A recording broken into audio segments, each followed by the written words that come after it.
So welcome back guys. So today's GFG problem of the day is earthquake and the paint shop. So it's rated easy and it basically uses map. So before moving on to the question, I'd ask you to subscribe to our channel. We solve lead code and GFG daily challenges or the problem of the days and all the contests of code forces, code chef, lead code, every contest possible. Okay, even Google Kickstarts. So let's move on to the question. Let's see what the question states.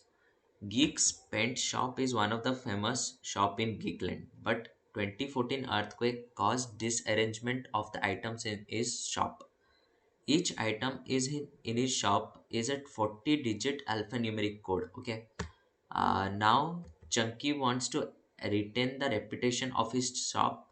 For that, he has to arrange all the distinct items in lexicographical order. Okay, so our task is to arrange all the distinct items in lexicographical ascending order and print them along with their count. Okay. So as let's see the first example. So here n is given 3 means there are 3 items. So the first item's alphanumeric code is this. Okay. As you can see, the same code is for the third item. Okay, exact same code. So what we have to do is we have to store in an alphanumeric vector this and its count. Like here we can see that the same thing has count 2. Okay, at last it has a count 2 and this thing is unique, so it has a count 1.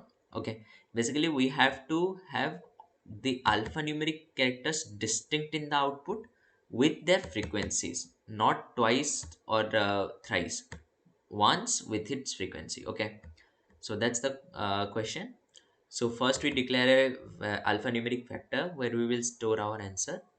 So secondly we declare a map string mapping to int. Okay, so in the map string mapping to imt, because these are the strings and we have to store its frequency, so we increase the number of times the string is repeated. Here we count the frequency, here we do map plus plus.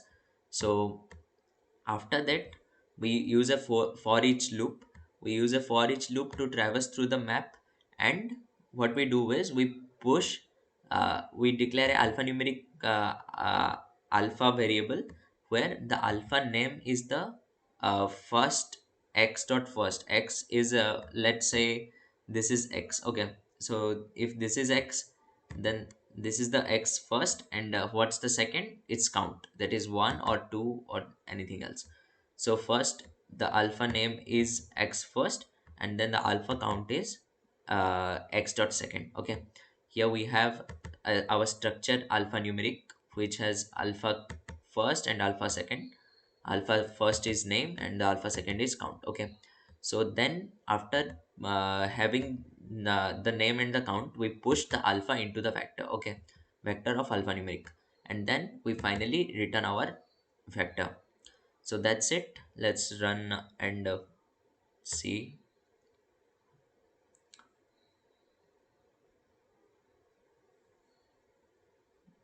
Okay, I guess it works fine. Yeah, it does. Thank you. Please subscribe to our channel.